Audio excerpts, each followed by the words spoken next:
That's what it is. The Indiana Fever get a win today versus the Atlanta Dream, 99-82. Caitlin Clark with a near double-double, 12 points, 9 assists. All right, let's ignore all the extra stuff. The news stories you saw after the Fever Dream game were easy. Fever wins. Clark almost gets a double-double, but if you're here, you like to figure out stories, you know that the real story is never the one they write on top. The score sheet said the Fever won 99-82, but it didn't tell you how. It didn't tell you that this win wasn't because of a smart coach plan. It was because of a quiet player rebellion. A mid-game change that saw the team give up on a broken system and put their trust in one person. Caitlin Clark. In this video, we are going to connect the dots between a single mad comment made by a key older player before the game and the on-court revolt that happened next. This wasn't just a win, it was a power change, and we have the proof to show it. This is the kind of deep looking that the big news won't give you, so if you believe in digging for the truth behind the story, hit that like button to show us. We're doing good. Your help keeps this investigation going. The setup for this drama was made well before the game started.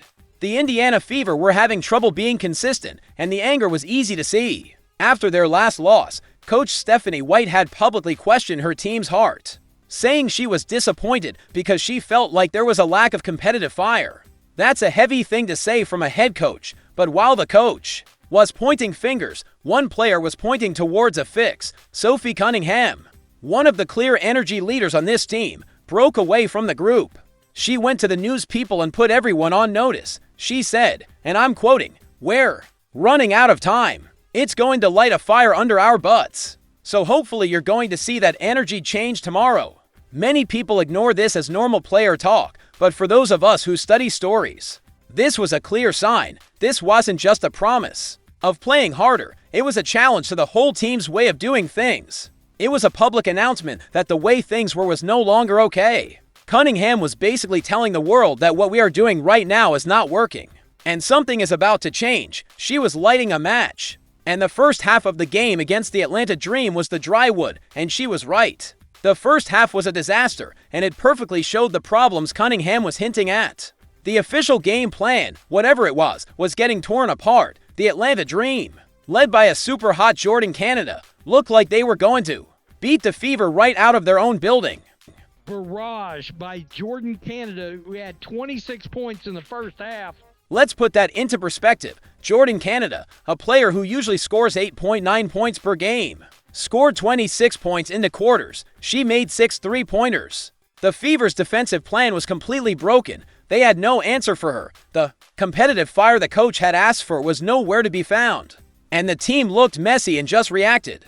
When the halftime buzzer went off, the proof was clear on the scoreboard. Fever 40, Dream 45. They were losing, and the system in place was the reason why. This is the important moment where the official story and the real story split apart. For the players in that locker room, losing at home after one of their own had publicly demanded a change, this was the lowest point. It proved Cunningham's warning was right. The coach's plan had been tested for a full 20 minutes, and it had failed badly. Something had to change. The fire that Sophie Cunningham promised wasn't going to come from a new play drawn on a whiteboard.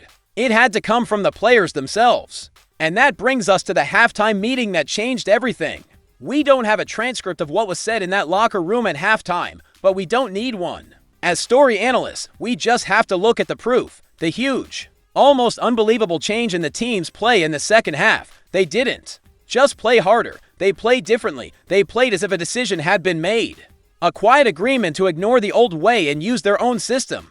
And the center of that new system was simple. Two things very interesting in the second half. Number one, they made sure Caitlin Clark had the ball in her hands. She became the creator of offense. That right there is the smoking gun. This wasn't a small tactical change. This was a big philosophical shift. The players took the game into their own hands. The result was a 59-point defensive explosion in the second half. The Fever didn't just make up the deficit. They turned the game into a blowout. With Clark acting as the true floor general, the offense came alive. She finished the game with 9 assists, but that number doesn't tell the full story. She was bending the entire Atlanta defense, creating wide-open looks for everyone. Suddenly, Sophie Cunningham, the very player who lit the match, was on fire. hitting for important three-pointers on her way to a 16-point, 10-rebound double-double. Kelsey Mitchell, who can struggle to find her rhythm in a stuck offense, was unleashed, pouring in a team-high 25 points. This wasn't an accident. It's exactly what players have been hinting at for weeks. Let's not forget what was said. Dantas, Aaliyah Boston, and Sophie Cunningham, who literally said, we need to play like with Caitlin. The way Caitlin plays, we need to adjust to Caitlin. They didn't just say it in the second half of this game. They finally did it. They made the adjustment themselves. So, let me ask you directly. Do you think this was a conscious decision by the players in the locker room to take control of the offense from the coaching staff? Drop your theory in the comments below.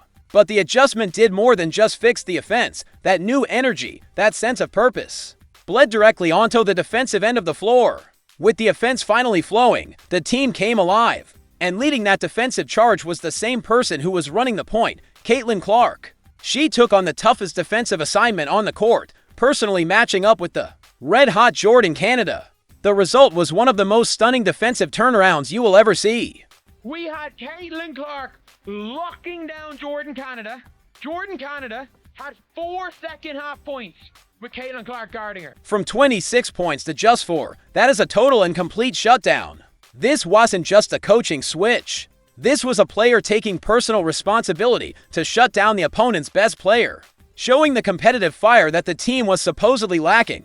It was an act of leadership, and when your leader is setting that kind of tone, the rest of the team responds. Rotations were sharper, closeouts were faster, and suddenly the Dream looked confused and out of rhythm. The proof, as always, is in the numbers that go beyond the basic box score. In the second half, with the player's system in full effect, Caitlin Clark had a plus-minus of plus 18.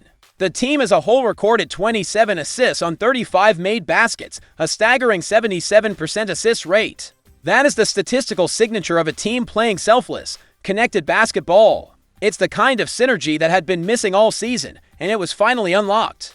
It was a feeling of inevitability that you could see building with every possession. Once that started clicking, Fever ran away with things. Sophie Cunningham was everywhere. Clark had it going with Aaliyah Boston again. Kelsey Mitchell was cooking. And all of a sudden, you look up and the Fever are lighting up the scoreboard. That's what it looks like when a team is finally allowed to play to its strengths. The evidence is overwhelming. The players identified the problem.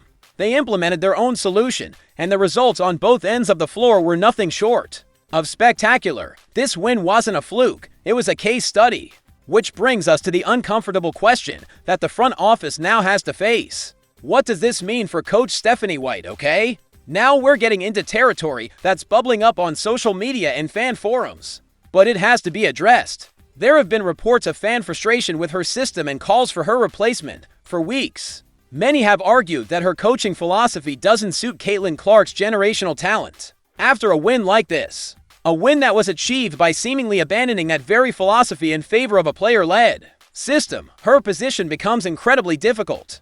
How do you go back to the old way of doing things? How does a coach maintain authority when the players have just provided 24 minutes of undeniable proof that their way is better? This victory, as great as it was for the team, may have put the coach on the clock. This game was so much more than just another win on the schedule. It was a turning point. It was the moment the Indiana Fever players, sparked by the public challenge of a frustrated teammate, took control of their own destiny. They made a halftime adjustment that was less about X's and O's and more about a fundamental shift in power. They put the ball and their trust in Caitlin Clark's hands, and in doing so, they didn't just beat the Atlanta Dream. They validated their own instincts and proved unequivocally that Caitlin Clark is the system. So, what's your take on all this? Let us know in the comments. Do you believe this was a one-time rebellion born of frustration, or have the players permanently seized control of the team's offensive identity from the coaching staff? If you appreciate this kind of deep dive analysis that connects the dots behind the headlines, make sure you subscribe to the channel and hit the notification bell so you never miss our next investigation. And finally, if you know another narrative analyst who needs to see this breakdown, share this video with them. Let's get their perspective in the discussion.